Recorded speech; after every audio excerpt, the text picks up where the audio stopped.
What? I know Football Manager can take you to some strange places, but Steve Bruce, England boss? That's just ridiculous.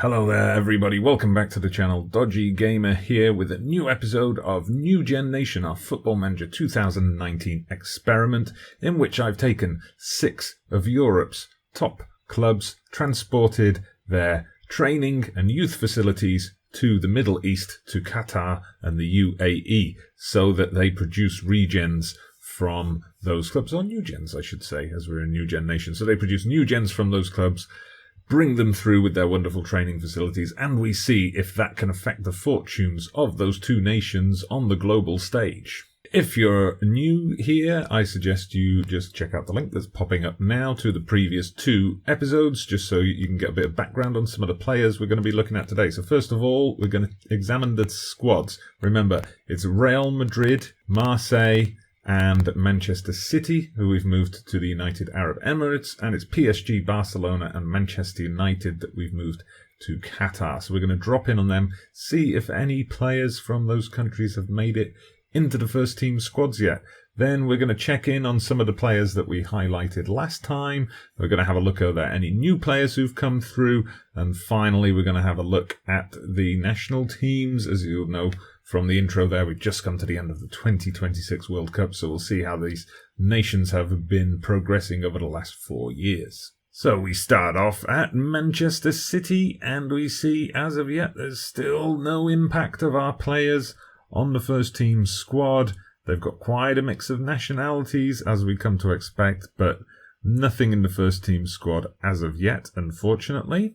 We do, however, see them forming up the numbers in the youth squads, the under-23 and under-18 squads, just we haven't yet got that breakthrough into the first team squad. Real Madrid is a similar story, nobody there, plenty of Brazilians. Oh wait, sorry, I stand corrected, we've got one. Sultan Mohammed. He's listed here in the first team squad, although as you can see, he is currently out on loan. Nice. Very nice. So we can see this is a player I highlighted last time, Sultan Mohammed. We can see plenty of green there, so we like the way he's developed as an attacking midfielder on the right-hand side. He's got 29 caps, 7 goals for the UAE at the age of 21. If we have a look at his career history, so we see, of course, he spent time at Castilla. He spent time at Barcelona, where he had a pretty full season. Back to Castilla, 16 goals, a 7.03 average rating back in the 2022-23 season. Then look at that, he did actually play for Real Madrid. He's made his league debut for Real Madrid in the 2023-24 season. 1 start, 3 substitute appearances. He got a goal.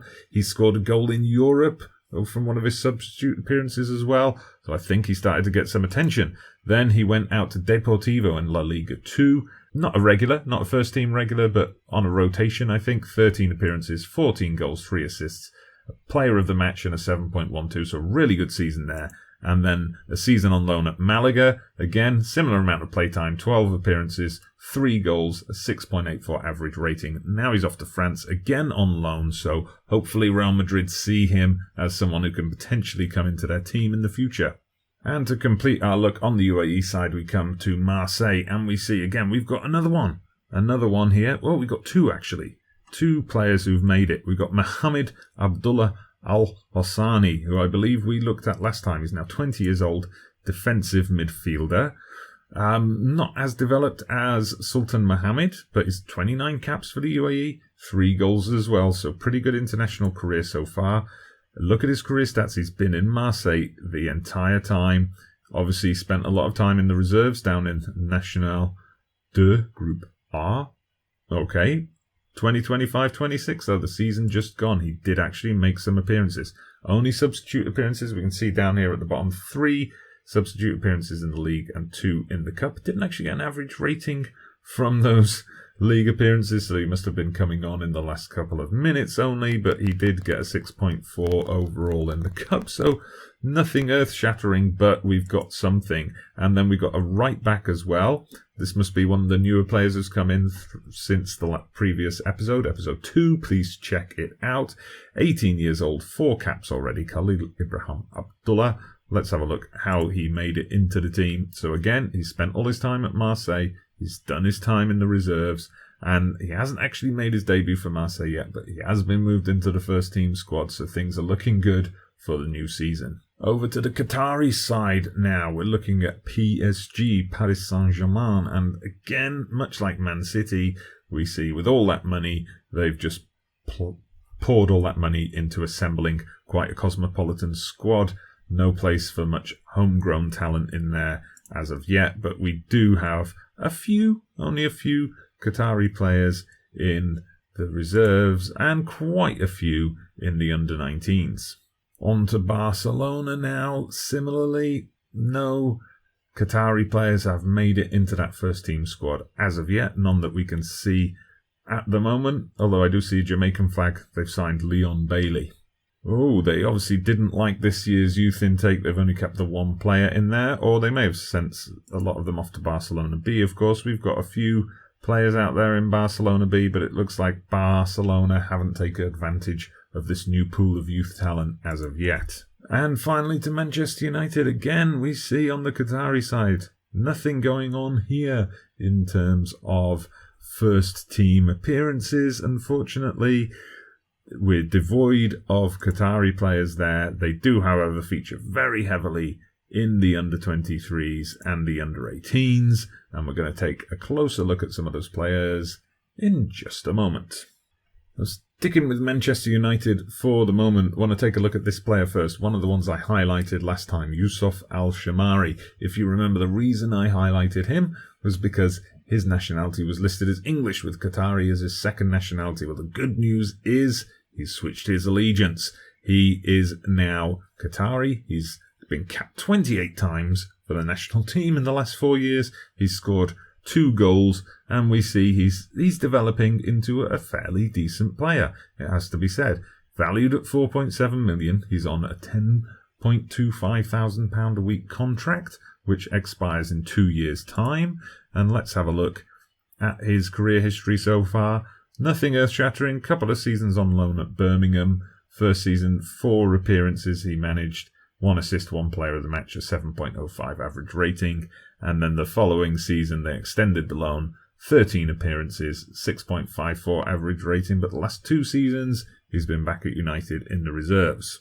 So we've already taken a look at Sultan Mohammed and the Real Madrid team. Now another player, a striker from Real Madrid that we have been tracking from the original intake, Faisal Abdullah. We have a look at him here. We see he's now 23 years old, 51 caps for the Emirates with 20 goals. He's valued at 2.7 million. He's on a 4.7 thousand a week contract, but he's at Al Ettifaq. Al Ettifaq are a team in Saudi Arabia. So we can see here he had that transfer to Hercules, where he did pretty well. Lots of regular football time. 30 games there, 10 goals. There's the follow-up season, 13 goals in 33 appearances, and we got assists and player of the match awards as well. He went to Lille on a free transfer, but only managed 1 appearance. He was put down into the reserves. The following season, only 2 appearances. Again, more time in the reserves, so he made the move. He made the transfer, free transfer to Saudi Arabia. 15 appearances, 4 goals, 1 assist, an average rating of 7.23, so maybe that's more his level and is getting him more game time. Saeed Al-Yamahi was also someone we looked at. Central defender, we see now 22 years old, 41 caps for the Emirates. He's at Castilla, the Real Madrid B team. He's on £3.5 thousand a week. Year left to go on his contract. And as we can see here, spent some time out on loan at lower league Spanish clubs. And he hasn't made an appearance yet for Real Madrid. He spent the last 2 seasons in Castilla, but he's doing all right there. 6.7 average rating. Now here's another player I liked the look of previously, Amer Ali. Qatari player, came through at PSG, is now 21 years old. 53 caps and 8 goals for the central midfielder. He's now at Nantes, and we see here he's wanted. He's wanted by Bastia on a loan deal, so he's valued at £2.7 million. He's on £7.75 thousand a week until 2030, so still 4 years on his contract. So we see here he spent a lot of time in PSG reserves, then he eventually went on a free to Nantes, spent time in their reserves but didn't play much. Then had a season on loan at Red Star down in the Championnat National, 15 appearances, 3 assists, a 6.75. So hopefully that's the start of something for him. And there's one other player I wanted to look at, Mubarak Baba Al-Mahri. We see he's now at Las Palmas B. He's wanted. He's transfer listed there. We see transfer listed for £22,000. Wanted by Pontevedra, but only on loan deal. So not an outstanding player. Why did he catch our interest last time? Well, remember, he's a striker, but last time he'd played, I think, 13 times for UAE and hadn't scored a goal. We now see he's up to 23 caps with no international goals. So he's still getting picked, but he's just not finding the back of the net. We see at club level for Las Palmas B, he has been finding the net, 72 goals for them in his time there, but he hasn't played in the Las Palmas first team yet, never played for Barcelona. One of our lower level new gens. So just to remind you, the way I run this experiment is holiday for a season, and then every June or July I come in and I add the new players that have been signed to the youth teams onto a shortlist so we can track them from there. This is the Manchester City shortlist, so starting at the top, we can see the top valued player at the moment, £800,000 value, is Ali Muhammad Ali. We had to have a Muhammad Ali in here somewhere. So we see he's already had 3 caps and a goal for the Emirates. He's an attacking midfielder, central attacking midfielder. Looks pretty decent. I like plenty of green here to start him off, considering he's only 19. So someone who's got the potential to develop a little. If we look at his career stats, he's spent his entire time so far at Manchester City, no loans. Obviously, he's been in the youth teams all that time. If we have a look at any milestones for him, he's made his international debut against India, scored his first goal against Turkmenistan, then actually dropped back into the under-19s and captained the side there. He's also the captain of the Manchester City under-23s, so he's got some good potential here, I think. So we see here a mix of players, a number of them still at the club. We've got Khalid Ali Al-Hamadi at Macclesfield still. We'll see if he's actually managed to play for them yet. He's played 38 times for the Emirates. So if we have a look, yeah, he has been getting regular football down in the National League with Macclesfield. If we have a look at his personal milestones, we can see that he's also been under-19 captain for the UAE. He made his senior debut, first senior goal for Macclesfield, first international goal against Bhutan, and he's the UAE vice-captain. And then as we go down the list into the lower valued players, we see more players down in the lower reaches of the English game at clubs like Gateshead, Bradford, Lincoln, Port Vale, Eastbourne Borough, Ebbsfleet, Portsmouth. We've got quite a few players here who've been released and are looking for clubs. Only one of them has attracted some interest. He's wanted by a few clubs, Carlisle, Chesterfield and Exeter, so there's still hope for these guys yet. So at Real Madrid, we've already looked a bit at Sultan Mohammed. If we just have a look at his milestones now, we see no major milestones there. Obviously lots of moving around with bouncing between Real Madrid and Castilla, but that's certainly someone we'll be checking on in the next episode as well. But we see a lot of the players at Real Madrid. They've got quite low values. A lot of them are still on youth contracts. We've got a guy here transfer listed for £30,000. So they're obviously not making much of an impression at Real Madrid at the moment. We've also got a few players who are looking for new clubs as the new season approaches, but nobody's being chased by any particularly big name. On to Marseille then, the top valued player there, Ahmed Mohamed, 16 years old only, attacking midfielder. So obviously he hasn't been at Marseille for very long. He's had a full season in the reserves, though, 26 appearances, 8 goals, 5 assists, and player of the match, 6.91 average rating. So hopefully we'll see a few more things from him in the future. And Marseille have hung on to a lot of the players. It's not until you get down to Ali Hassan here that you see someone who's moved on. He's moved on to Clermont. Interesting, as he's only 17, but he went there immediately. So obviously Marseille didn't pick him up or didn't hold on to him for too long, but he hasn't made any kind of impression yet at Clermont. On to the Qatari side then. So Amer Ali is the top valued player who's come through the PSG youth system at the moment. Then we've got a few others who are above the £500,000 mark, well, 2 others only from the new intake. PSG, again, they're holding on to a lot of the players. You see, we have to go right down here to find someone who's moved on to Créteil down in the French Championship. So PSG are holding on to a lot of the players, but they're just not doing much with them. And the players have come through Barcelona. I mean, Barcelona has one of the most famous youth systems in the world, but we see here no one who's got a significant value. We've got lots of players who are kind of stuck in the B team or have moved on to smaller clubs. So for some reason, there's just not a lot happening in Barcelona. There's a few players there who are clubless and are currently attracting interest again from kind of lower league Spanish teams. Interesting also that the shortlist here is shorter, so obviously a lot of these players are retiring. And finally on to Manchester United. So as we already discussed, Yusuf Al-Shamari at 4.7 million, one of the top players. Ahmed Ali, someone we looked at before as well. He's got some quite decent value to him. He's been away on loan at a few different places: Lincoln, Walsall, Luton, Brentford, Derby. So each time he's kind of raising the level a bit. It looks like there's some interest in him as well. So he's still available for loan. Barnsley are interested in taking him on. So he's still attracting interest from those championship level clubs. And we see here United have let a few of their players move on. So we've got another player here who's gone to Derby. We've got players at Eastleigh and Gillingham, Notts County, and so on. Quite a few there. We've also got some players down here who are looking for clubs also.